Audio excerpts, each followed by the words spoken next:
Left field, right field seats are jammed. People looking to grab that home run number 62. There's a strike, 1-1.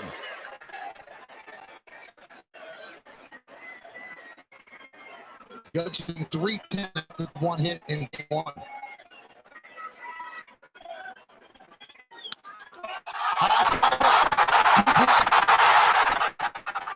There it goes, soaring into history. He's done it. He has done it. 62. Aaron Judge is the American League single-season home run leader. The AL King. Case closed.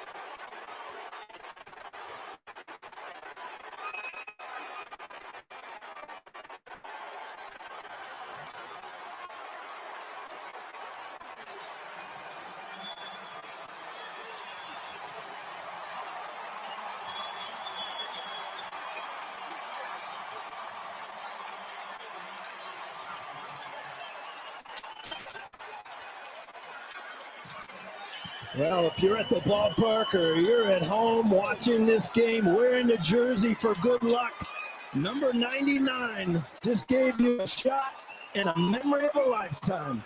Congratulations, Aaron Judge. 122 seasons in American League history, and no man has ever hit more home runs than that man.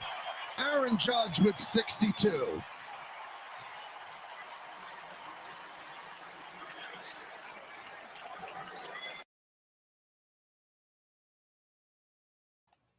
All right, everybody. I thought that might be a little bit more fun way to kick it off rather than that god-awful music we deal with every week.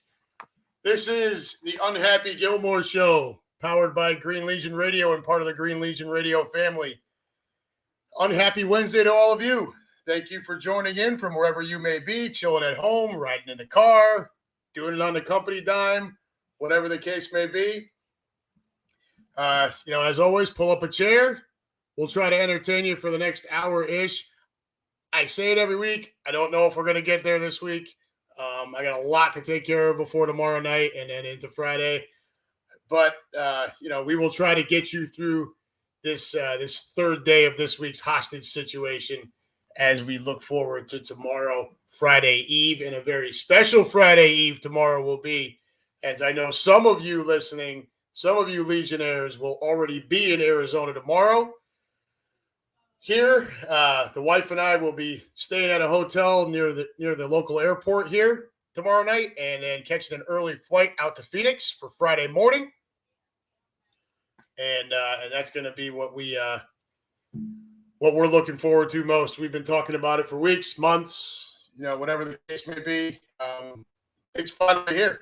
The Arizona invasion is finally upon us.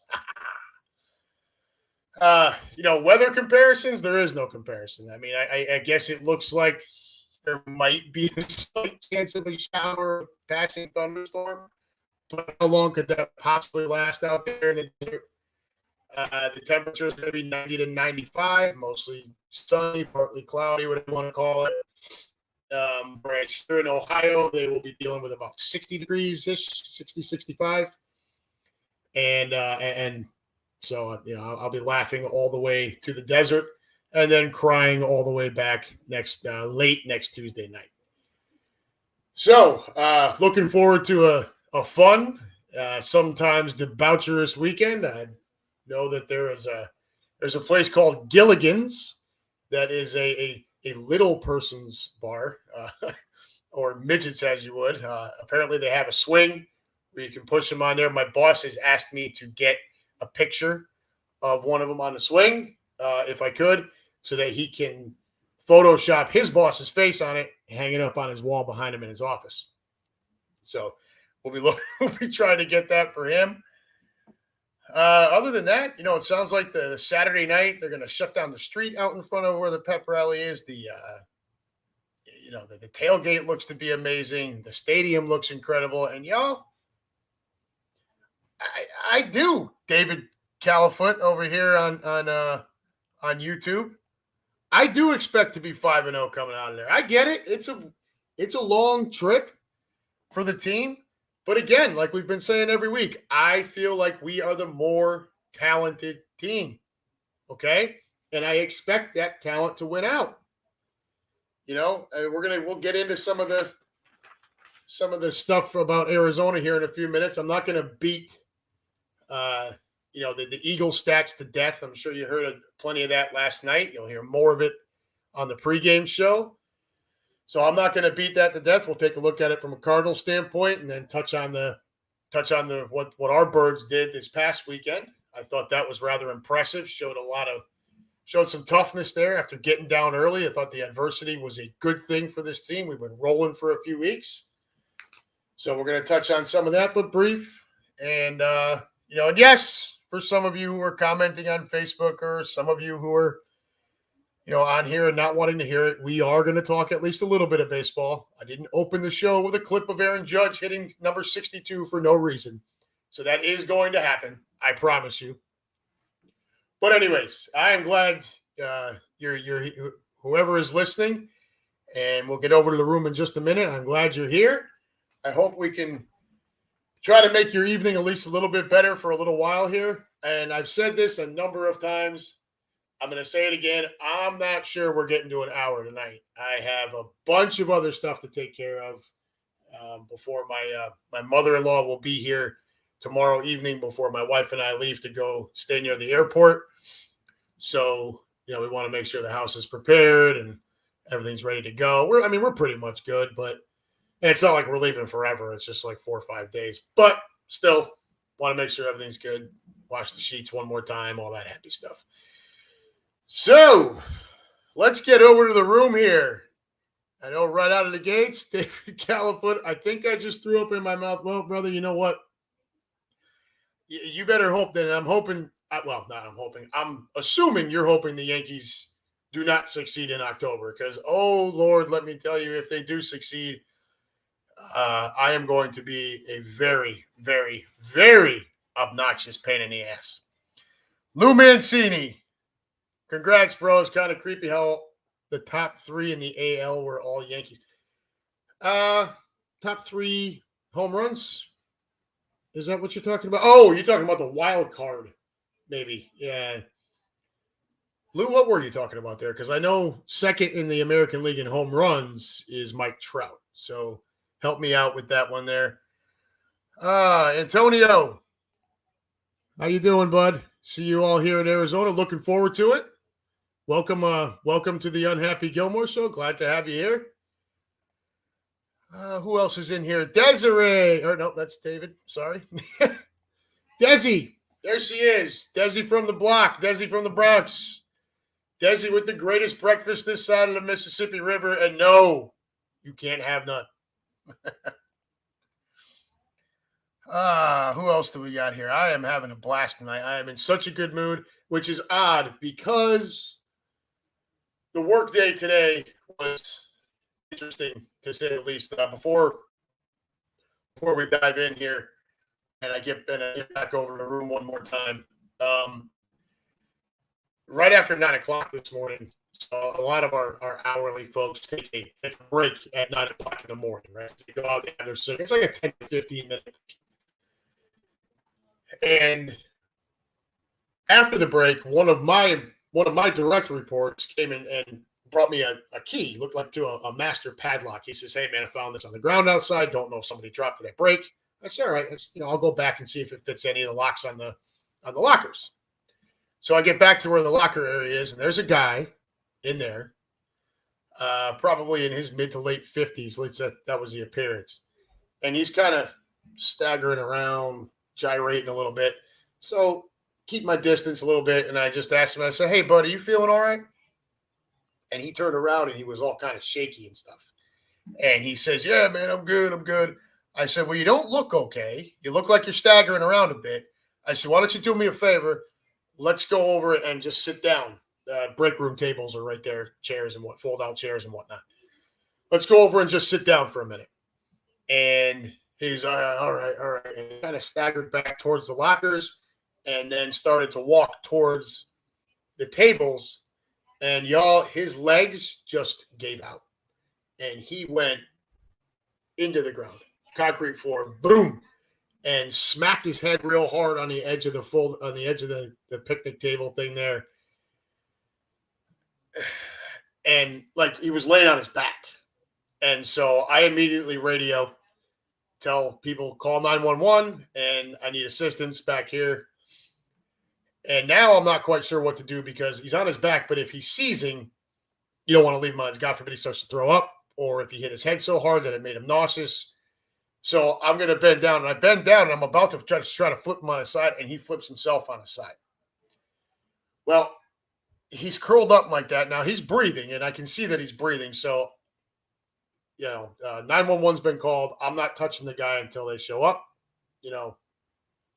They always tell you not to touch him unless you're trained professional, which I am not. But it was noticeable that his face was turning purple. EMTs show up. They get a look at him, and in about 30 seconds, I hear one say to the other, "Go get the Narcan." So on break, this guy decided to go to his car, or whoever's car, and into his leg with 10 milligrams of fentanyl. And I can tell you the reaction from the EMTs was such a way that they were pretty much saying they were glad they got there when they did. So for me, if I hadn't shown up back there by chance with that stupid key, because nobody else was around. Nobody. If I hadn't shown up back there, that guy would have fallen over and nobody would have found him for a good probably somewhere between 10 and 20 minutes, more than likely. And it may have been too late. So that was how my morning started. It didn't go. It did. We had kind of a rough day after that too, very hectic, but that was not at all, of course, the start that you really want to have, right? I'm glad that by chance I was there and was able to react and make sure the help got there. But that was unpleasant. So I wanted to get that off my chest. Sorry to be a somber thing to start off the show, but I needed to kind of express that a little bit and get it off my chest. Anyways, let's get back over to the room just a little bit here. Where are we here? Desi. Lou Dominguez. Congrats on your boys setting the AL mark. Looking forward to the playoffs. Very much so looking forward to the playoffs. Yankees won't play for a week after today. So we'll get the winner of Cleveland versus Tampa, which, a week ago, I was sold it was going to be Cleveland versus Seattle. And Tampa just collapsed. I guess I just didn't realize how poorly overall Tampa had been playing in September. So if you go from September 10th, where they were at that point only 3.5 games behind the first place Yankees, the Tampa Bay Rays coming into today since September 10th had been 8-17 and ended up with the final wild card spot. Seattle actually leapfrogged them to get in front. So you'll have Seattle at Toronto with all 3 games being in Toronto. And you'll have Tampa at Cleveland, Cleveland being the number 3 division winner in the American League, and all 3 of those games being in Cleveland. Winners of those, so the Yankees will get the winner of Tampa and Cleveland, while the winner of Seattle-Toronto will go to Houston, and that'll be your American League Division Series starting next week. I'm not one of these guys that looks, well, I'd rather face this, I'd rather face that. Look, the only thing I want is I want another shot at Houston. And if we lose, we lose, but I want another shot at Houston. I can't stand them. I can't stand it. They 105 freaking victories this year. They have ritually kicked our ass in the playoffs, cheating or not, and I've had enough. So I want the ALCS, and Houston would have home field. Fine. I want the ALCS against Houston, and I want to finally stick it to those Jagoffs once and for all. So I'm hoping that on the heels of Aaron Judge's monster season, 62 home runs. Now, he chose to sit out today, the final game of the year. Batting average sitting at 311 with Arias sitting at 315. So, unfortunately, it does not appear that Aaron Judge is going to get to that triple crown. But still, 311, 62 home runs, 131 RBIs. Second batting average, first in homers, first in RBIs. And we went through all this a few weeks ago. He's first in just a litany of different major offensive categories, not just in the American League, but in overall baseball. And in a bunch of those, he leads by a massive margin. American League home runs, he's got 62. The next closest is Mike Trout with 39. And the next closest in baseball, I believe, is still your boy Schwarber. And what has he got, 42, 40? I didn't look it up. So Judge just had a monster year. I would really, really, really – I always want the Yankees to win the series. But, to put a cherry on top of that for Judge, talk about a guy that bet on himself, turned down a big contract in the offseason. Nope, I'm worth more than that. And he has absolutely cashed in. God forbid he leads this team to a World Series title. The numbers being thrown around now are already about $40 million a year. So, and I think if this team, I would say if this team even gets to the World Series on his back, I think $40 million is definitely well within reach for him. So that's where we stand with Judge and the Yankees. I don't even know if the Yanks win. Once I saw Judge wasn't playing, everything's all locked up. I really did not pay much attention. Afternoon game. I was, very busy at work. So it just wasn't a thing for me today. We're already the number 2 seed, so it is what it is. However, for your Phightin Phils, your hunt for Red October finally ends this year, right? It's been since 2011. You're finally into the postseason where you're going to take on the Cardinals in the first round, in the wild card round. Cardinals being, that number 3 division winner in the National League, and the Phillies being that final wild card spot. You will go to St. Louis, and that's all 3 games are in St. Louis. I believe we got confirmation from Chris Sack that he will be attending at least one of them. Wouldn't surprise me at all if he was able to make his way for all 3. So happy for him, happy for all of you. I am a Yankees fan, but being an Eagles fan, I have a lot of you guys who are Phillies fans that are my friends, and so I want to see you do well. But 2011 was your last postseason appearance, and it ended with a loss to the St. Louis Cardinals. So you get your chance at some revenge this year. Granted, all 3 games are going to be in St. Louis, but you were 4-3 against St. Louis this year. So 2-1 in Philadelphia, 2-2 in St. Louis. So I think you've proven you can win there. It's not out of the ordinary for sure. You also shut them out twice. So, I look, as long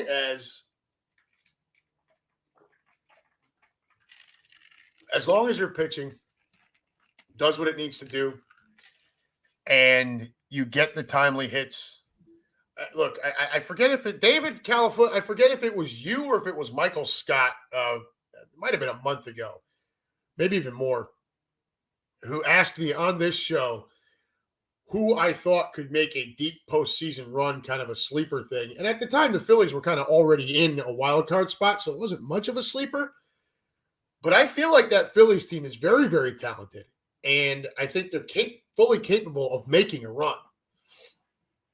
I know you guys and I are all laughing at the New York Mets for having fallen behind the Braves, and now the Mets have to deal with the division series. So they will get no. Yes, they will. So they are the number 1 wild card, and I forget who the hell they're going to be up against. I just found it funny that the Braves finally caught them and got past them. So all the Met fans thumping their chest all year, we're this, we're that. Well, you know what? You had a good year, but you still managed to fall behind the Braves. So they're going to take on the Padres. The Padres are going to head to New York for all 3 of those games. And I'm really hoping that that's at least a fun season to watch. Mancini, no, it's not the Brewers, but they fell off. David Conant here, yeah, San Diego, they've got it right. So Padres at Mets and Phillies at Cardinals. Good luck getting revenge on the Cardinals. I do wish you luck.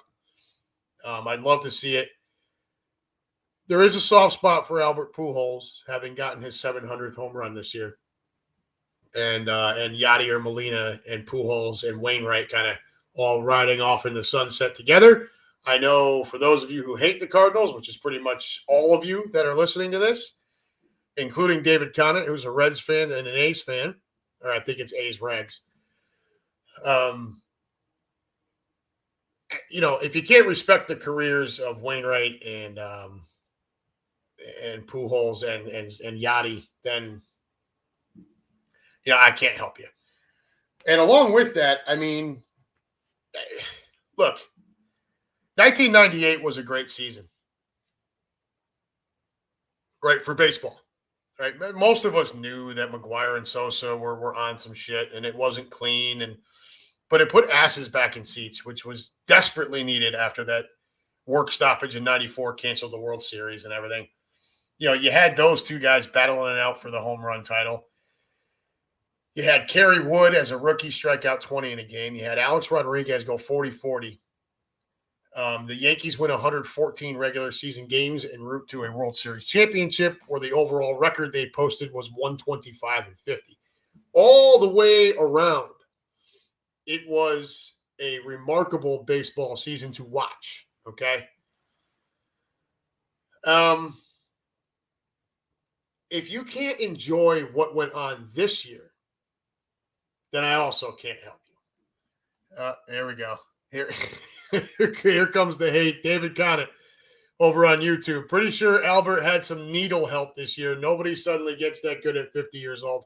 Well, I'm sure he was also getting tested quite frequently. And it would not have surprised me if people just started giving him meatballs for him to get to 700. Pretty well-respected guy in the game. So that wouldn't shock me at all. But back to my point. Like I said, 98 was a phenomenal season to watch. The steroids, albeit the steroids, but it made, there were things, it was must-see TV, right? Like you had, every time McGwire hit a home run, the president could have been speaking, and it was news, right? Again, him and Sosa both. And A-Rod with the 40-40. It was just a fun year. So now this year, I mean, I don't think you had the full season. You obviously didn't have the full season, home run race between 2 different guys, but you did have Aaron Judge, who was trying to chase down Roger Maris. And for baseball purists like David Conant and myself, that number 61 still means a whole hell of a lot. So to see Judge break it, get past it, hit 62, and as far as we know, clean, and I got to believe Judge is getting tested left and right too. It's impressive. Tack on the fact that we also saw Pujols hit 700, get his 700th home run this year. Only the 4th guy to ever get to that plateau, and only the 3rd guy that did it with no record of steroids. He also had Miguel Cabrera get to 3,000 hits, which I am happy to say both my sons and I were in attendance for. We missed out on the Pujols 700th homer. He decided to do that in L.A. But we got to see Miggy 3K. We got to, I got to watch on my TV Pujols smack number 700. I got to watch my guy, Aaron Judge, smashed number 62. We saw the Yankees and Mets tear off to a huge start, only for both of them to come back down to earth quite severely in the second half. The Mets get chased down by defending champion Braves. The Yankees damn near got chased down by Tampa before Tampa fell apart. And really, the Yankees kind of righted the ship in September. It was a fun year. To see those three numbers get reached in one season, I don't know how you can't enjoy that. Unless you just hate baseball, which I know Keenan just called out Brian. Are you asleep yet? I get it. Some of you guys don't like it. That's fine. But if you're a baseball fan, really, if you're an overall sports fan, you got to at least appreciate the fact that you had one guy reach a single season number that in the American League has never been reached before. And, only two other times before has somebody even gotten over 60 with no rumors or record of steroids. You also had the fourth guy ever get to 700 career home runs, right? And only the third ever to get to that number with no talk or anything of steroids. And then you had Miguel Cabrera get to 3,000 hits.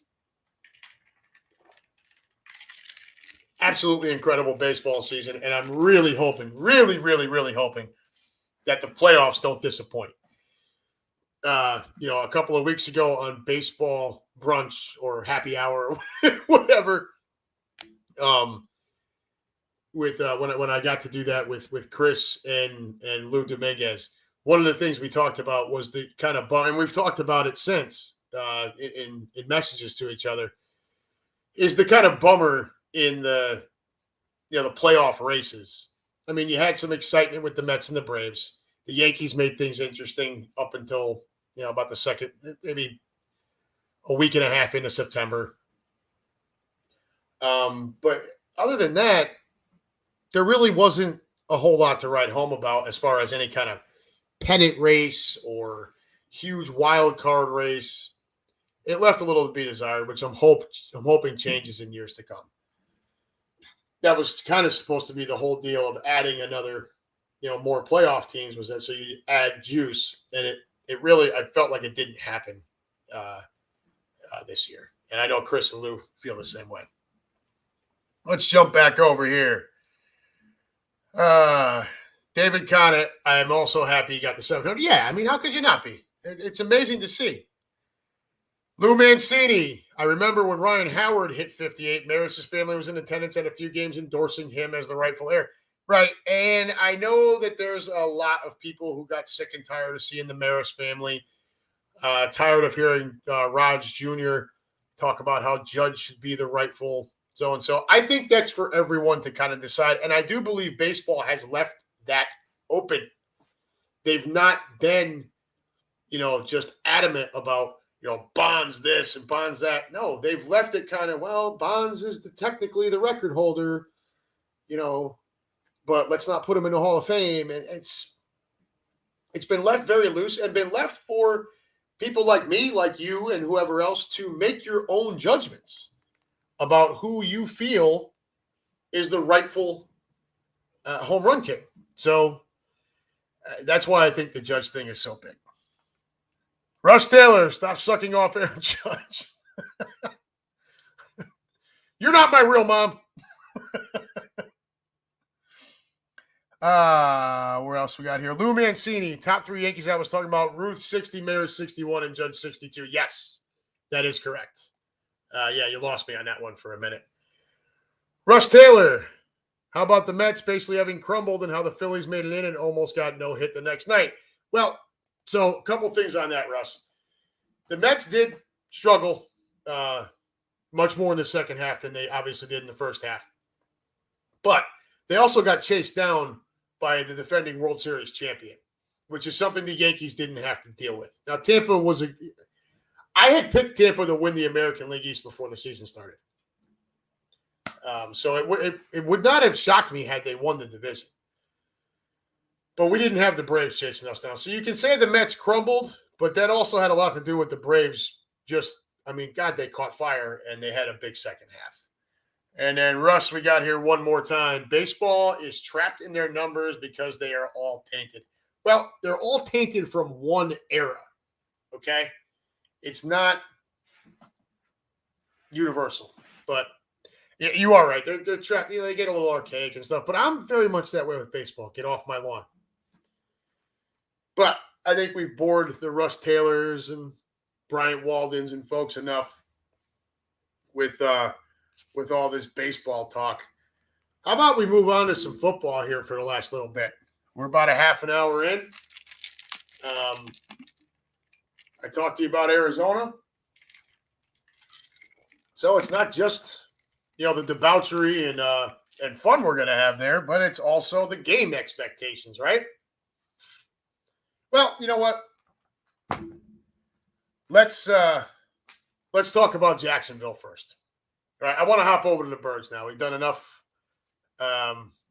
We've done enough on baseball. Russ, I see here 3 eras have tainted numbers. If it's the steroid era, that's the problem. So, I mean, if you want to talk about guys like Mantle and Hank Aaron and stuff who were taking greenies or whatever, I mean, that's a separate conversation that I'm not going to get into tonight. So we're going to hop over to football now, which I know you've all been waiting for. So, Keenan, my man, I'm coming home from Arizona 5-0. You damn right. I hope we all are. I want to talk about the Jacksonville game just real quick, and then I want to move over to what we think is what we're looking at for this weekend. And then we're going to call it a night, y'all. I just I kind of need to wrap it up a little bit quicker this week. So we look that game against Jacksonville. The weather was atrocious. I mean, I'm watching it on TV, and I couldn't imagine what that was like sitting in the stands. Holy cow, that looked bad. And so the play was sloppy, right? Jalen Hurts did not look good throwing the ball, but I mean, I think he did. Again, he did what he had to do. That pick 6 was a bad read and a worse throw. Okay, there's no way around that one. That is on him. He's got to see that was not where to put the ball, not where to even think about throwing the ball. And then, God, if you're going to throw it there, I mean, he not only threw it to an area where he shouldn't, he threw it behind his receiver. And, of course, tip, pick, and off we go. Then we go 3 and out, and then Jacksonville takes us right down the field. Now they're up 14-0.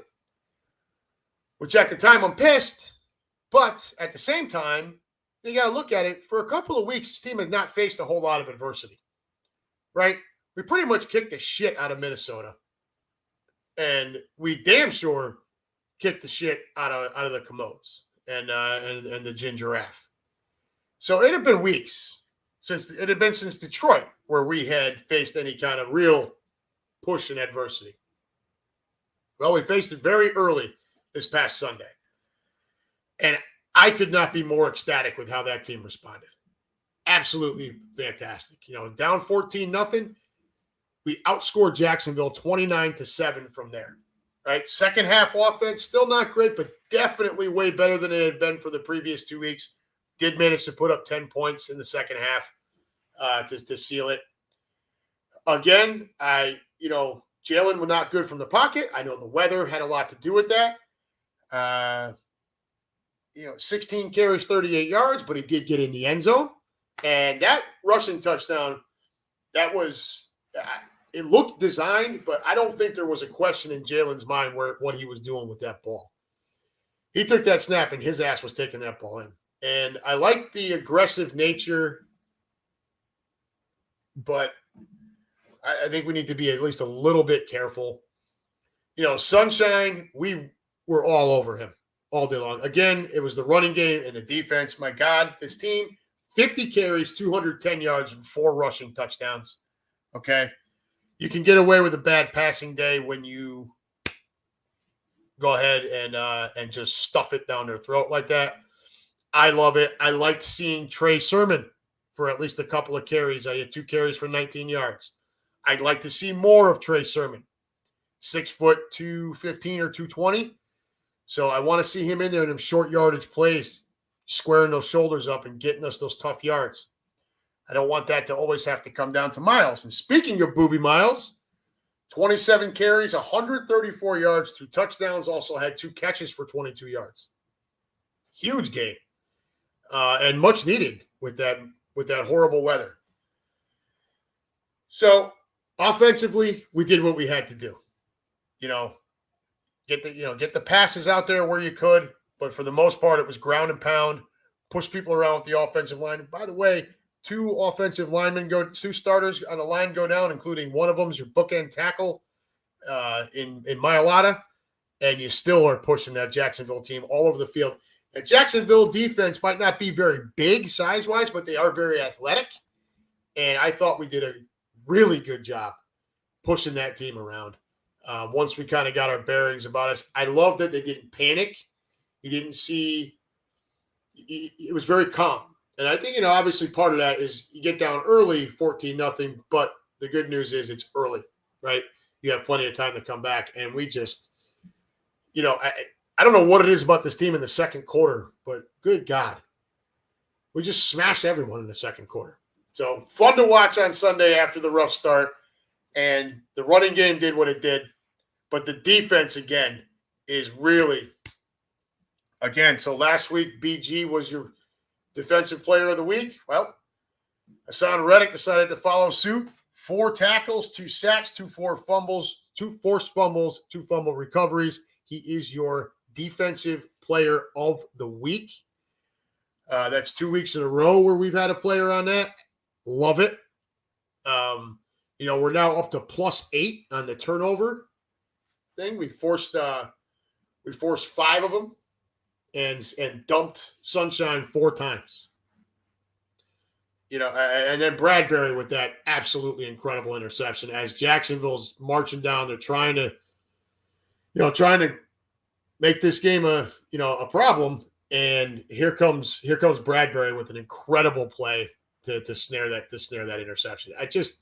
The defense overall, rough first week, but since then, they've been pushing all the right. Gannon's been pushing all the right buttons, and this team has absolutely responded. So I'm hoping for more of that. To this point, Sunshine had been the most athletic quarterback that we had faced. Obviously, going into Arizona, that is going to that's going to change. Kyler Murray's a whole different animal. We're going to get to his numbers in just a minute. But I see Maria here with a very good question. Any update on injuries? So, Jake Elliott, we signed a kicker. I got a text from my son who said that the Eagles signed Dicker the kicker. So this should be fun. But Elliott, no. Kyron Johnson did not practice. Patrick Johnson. Avante Maddox, again, no practice. That one feels like a problem to me. If Maddox can't go, I think you saw I think you saw the slot as a problem area against Jacksonville, where if Maddox is out there, that game might be even more out of control in our favor. So, or if Dougie dialed up more plays with Christian Kirk in the slot, I don't understand why that wasn't more of a thing, especially with Maddox out. When Maddox is in there, and we're starting Slay, Bradbury, and Maddox, I don't think there's a better corner tandem in the league. What are you talking about, left, right, and slot? So, a little bummed to see that. Mailata did not practice. Boston Scott was limited. Sayamalu was limited. And Darius Slay was a full participant. So that's where you're at right now. There is no game status yet, Maria, but very good question. I'm glad you brought it up. I had forgotten to write that stuff down, even though I did look at it earlier. So, I mean, the biggest ones, obviously Jake Elliott not being there could be a problem. But Mailata, Sayamalu, and Slay and Maddox are the 4 that you really, really, really want to watch. Maria says, thank you. No problem, darling. That's what we're here for, right? What else did I miss over here? I know folks have been going back and forth. I see. Well, yep. Keenan, time to blitz all day. Okay, Lou. That's, we've been blitzing a lot more. The pressure's been dialed up. Oh, one more thing about the game against Jacksonville. So TJ Edwards, who we all love, 6 tackles and a sack, right? So big game. He's making plays every single week. If you just watch him from the snap, he's playing an excellent football. And then Jordan Davis, his percentage of defensive snaps went up to 36% this past week. And the results were there. 4 tackles, 1 for a loss. I think right on cue a few weeks back, Quimby had asked everyone, what's going to be the moment when you just freak out the first time? And my answer was, because this family of shows, this Green Legion Radio family, had spent so much time talking about Jordan Davis leading up to the draft, once we drafted him and so forth. My thoughts were, the first time I see Jordan Davis maul someone through the line and make that big tackle in the backfield, I'm going to flip. It finally happened this week.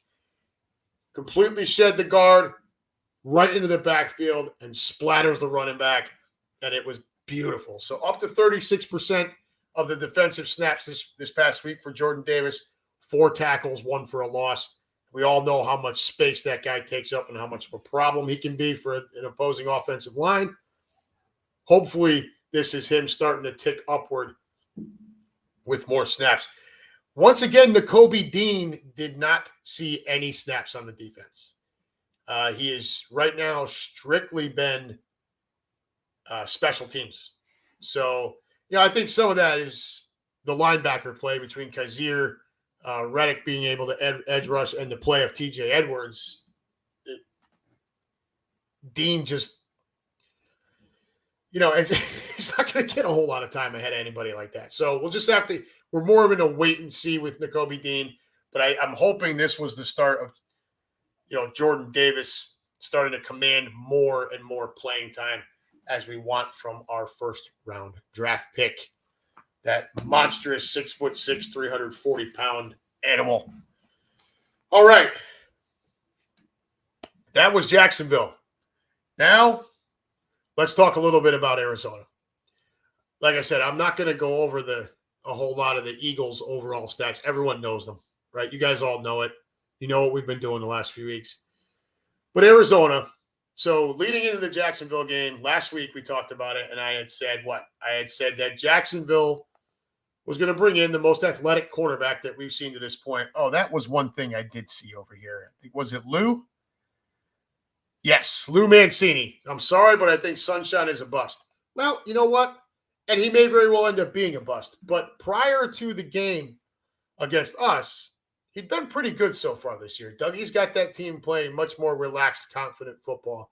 And I feel like they felt like they were going to come into Philly and steal one, especially once they got up 14-0. Unfortunately for them, as I've said every week, we are the more talented team, and we expect to win as well. When you're the more talented team, you should go out and win your games. And I will tell you that I expect that this week too.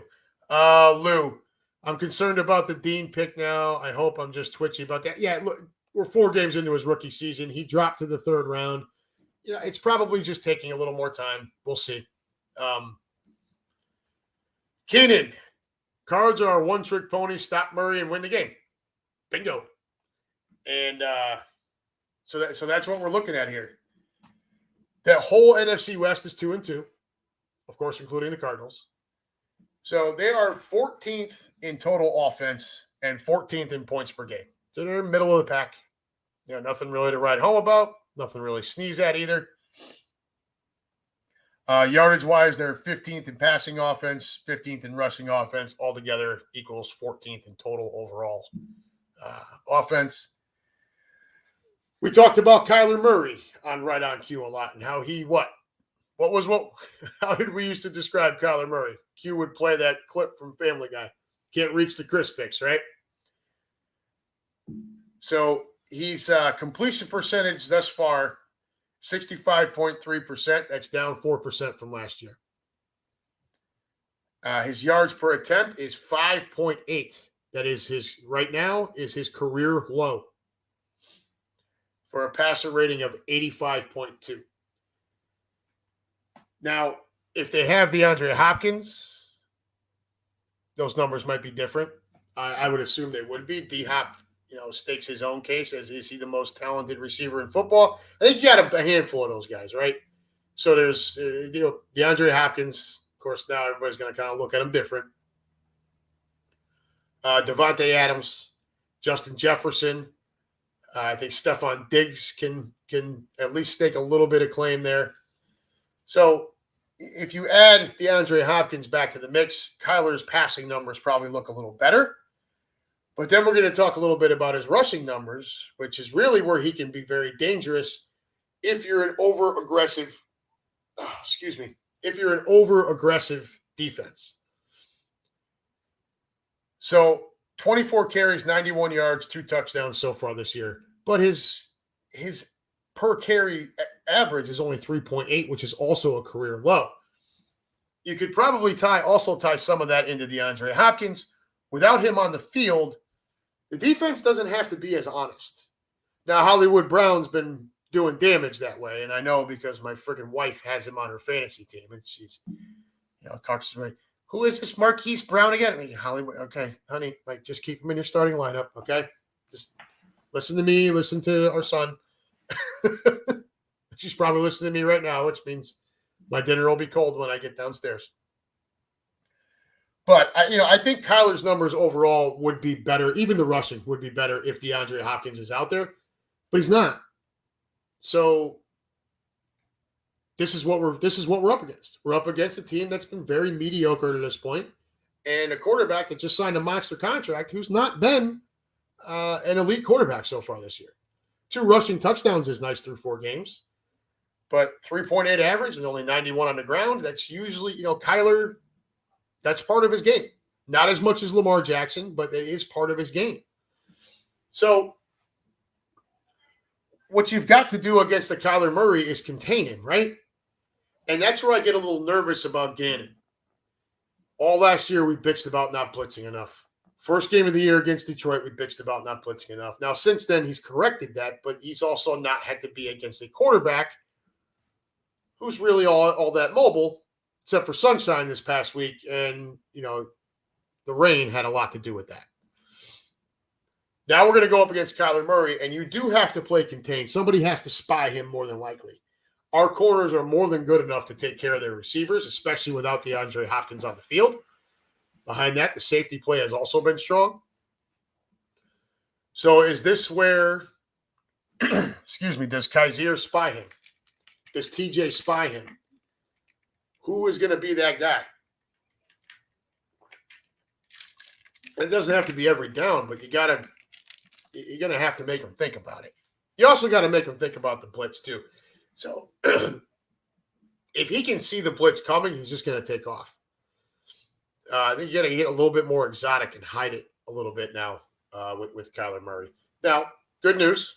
He's only 5'8". I know they list him at like 5'9" or 5'10", but I'm sorry. I don't think he's taller than 5'8", which means he doesn't have the luxury of seeing over the line, right? He has to deal with passing lanes. Specific type of blocking to open up for him to see. Our defense is more than talented enough to disrupt the shit out of stuff like that. And apart from Marquise Brown and our old friend Zach Ertz, I mean, I know James Conner can be okay. It's not like they're not talented on offense, but it can be. We could make this a very long day for Kyler Murray, and I think we will. Look, the last 3 weeks, Gannon has dialed up defense that has been absolutely perfect for the opponent we've been against. Look at the job they did against Justin Jefferson, especially when Slay was on him. 1 catch, 5 yards, 2 interceptions. The defense has been, the defense and Jalen. I just love the way this team is playing ball right now, and I don't believe that Arizona is good enough to stop that. As long as we go to Arizona and we play to what we're capable of playing, this team, again, I've said it every week. I will say it again this week. We are the more talented roster, play to potential, and we're coming home 5-0. There's not a doubt in my mind that if this team plays to its potential, which it has for pretty much since the second quarter against Detroit, we're going to continue to win ball games. So I expect to have a blast in Arizona. I know I'm looking forward to meeting a couple of you while I'm out there. It'd be nice to have a beer or two with some folks rather than you just sitting here listening to me babble to you for an hour each week. Instead, you get to have a beer and listen to me babble even more. So I am excited for this weekend on multiple levels to get to meet some of you face-to-face. Green Legion trips are always fantastic. We all know that. I've never been to Phoenix, so I'm very much excited to see the city and have a good time out there. But I'm also very excited to go into that stadium and walk out with a victory, because that's, I believe, what's going to happen this weekend. I think we are a 28-17 or 21, something like that. I would really like to just go blow the doors off someone. The second half offense still makes me a little bit nervous. I know Marina, you just jumped on it right there. Very good. She's always right there. They proved they can score in the fourth quarter from Maria over there on Facebook. They did. But I want to see it again. And I want to see 4 complete quarters of football. And going on the road against a team that can be tough to play on the road, you're going across the country, do that this week and make a statement. And just hit them their ass, right? You know, I'd love to sit here and tell you like a 38-14 win. That would be fantastic. But I think you're probably more in the area of 28-31 points versus, 17-21, somewhere in that area. I think it's a double-digit victory. And Vegas looks like they agree. They have us as, at least I heard the other day, 6.5-point road favorite. That tells you if that game is in Philly, they're favoring us by almost 10, because you figure 3 for the home stadium. So I'm looking forward to it. I'm looking forward to getting out there. I'm looking forward to getting out there on the road with a bunch of you. I'm looking forward to seeing Sam and Q and the whole cast of characters. It's going to be a blast. I can't wait. A couple more things on the matchup here. So, as far as we talked about the Eagles D and the Arizona offense. Arizona offense, middle of the pack. Our defense has been up near the top of the list.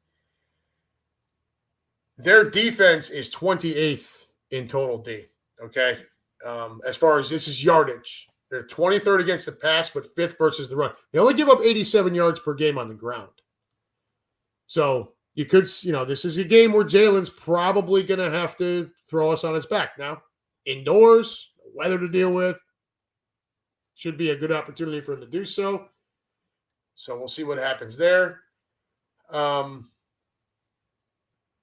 They are 28th in points per game allowed at 25.8. The Birds were at 17.8. So right there tells you that, there's an obvious difference in the defensive play. As far as turnover differential, the Cardinals are actually 3rd with a +4 turnover differential. And after our massive week against the Jags, we are now 1st in the NFL at +8. We've thrown 2 interceptions, and it's 5 picks and 5 fumble recoveries, I am pretty sure. So, y'all, that's what I got for this week. I cannot wait. Again, I'm going to keep saying it. I am looking forward to this. We're going to hop over here to the room just one more time. Russ Taylor, let's talk about women's soccer and the Denver Nuggets mascot. make more than WNBA players. All right. Maybe somewhere down the road we can talk about that. Not tonight, bud. But that is funny. Russ, someone get pictures of Samantha out in Arizona for me. I'm sure you'll see plenty of them, my friend. Keenan, low 90s Friday, upper 80s Saturday and Sunday. You got it, brother, and I can't wait to see it. So, everybody, this has been this week's version of the Unhappy Gilmore Show, powered by Green Legion Radio and part of the Green Legion Radio family. It is always my pleasure to come on here and try to entertain you for, an hour, give or take. But this week, that was all I had. So we're going to say goodnight. And I hope to see, I will see you all next week. Hopefully we are going over yet another Eagles victory. Again, I believe we will. We are the more talented team. Remember that. We are better than they are. Just have to play to the potential. That's all it takes. Play to your potential. They can't beat us. That's it. So, y'all, take care. Have a great week. You will see, for those of you not following me on Facebook, you probably want to get that corrected before this weekend. So find me there. It's just Adam Gilmore. And, hit me up. More than happy to respond. Look out for the pictures. And I will talk to you all next week. Take care.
All right, everybody. Once again, take care. Have a great week, and I will see you next Wednesday. Go Birds!